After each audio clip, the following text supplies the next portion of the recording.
Hello, my name is Eric Wittern. I'm a PhD student from the E-Organization research group located at the Karlsruhe Institute of Technology.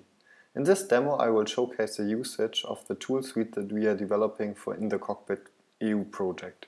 In COCKPIT we aim to develop a methodology and a coding tool suite to enable citizens to participate in the design and redesign of public services. As you can see, our modeling tools are implemented based on Eclipse. The scenario I'm using as an example in this demonstration is based on an actual scenario from the COCKPIT project. The public service we are going to model allows citizens to get an extract of their insurance record. We start to model by creating a new model in the public service modeler. The public service modeler allows to store generic information about the service, including its name, ID, requirements, related documents, and so on. As part of the service design, the public service modeler allows to model service requests and processes that are designed to fulfill these service requests. Notice that the process modeling is based on BPMN. A unique feature of our tool suite is that it can be defined that decision gateways should be resolved during design time. The different flows that originate from such gateways then correspond to alternative variants of how the process could be implemented, thus expressing variability. In this example, to handle service variability, we implemented a dedicated modeling tool called Service Feature Model Designer. It is based on feature modeling and captures the variability of a public service in terms of service features corresponding to implementation aspects of the service. In the case of a design time decision gateway, a feature structure that corresponds to the path variant can automatically be created. It is also possible to model service features manually that correspond to any implementation aspect whose integration in the service implementation is under assessment. For example, resources, such as a front desk employee, can be modeled as optional service features indicating that they might be part of the service.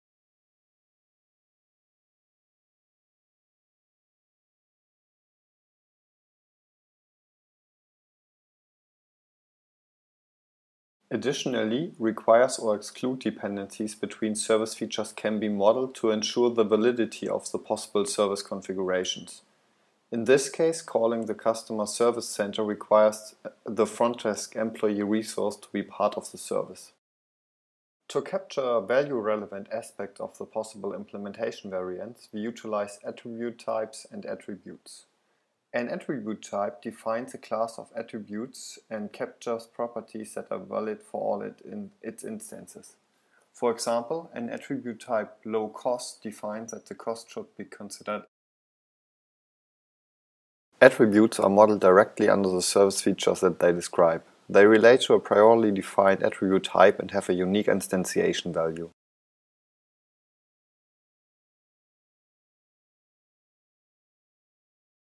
Based on the modeled service features, the Service Feature Model Designer can automatically determine all possible service configurations. The determined configurations are stored as part of the Service Feature Model.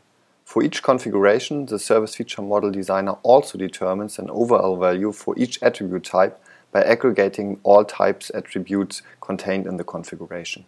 When a service feature model is completely modeled, including all variable service features, dependencies between service features, attribute types, and attributes, an evaluation can be triggered to collect stakeholder preferences.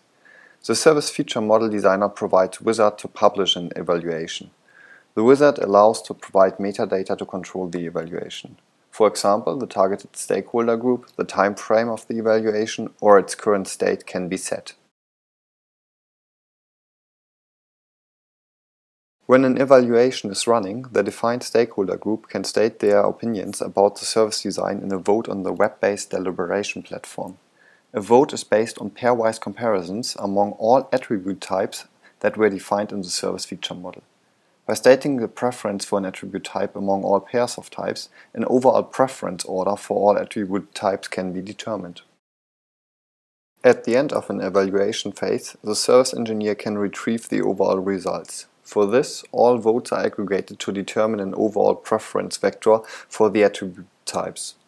Using analytical hierarchy process, the preference vector is matched with the possible service configurations, and in the Service Feature Model Designer, the service engineer can use the wizard to retrieve the evaluation results. The preferences will be stored as subnodes of the configurations nodes.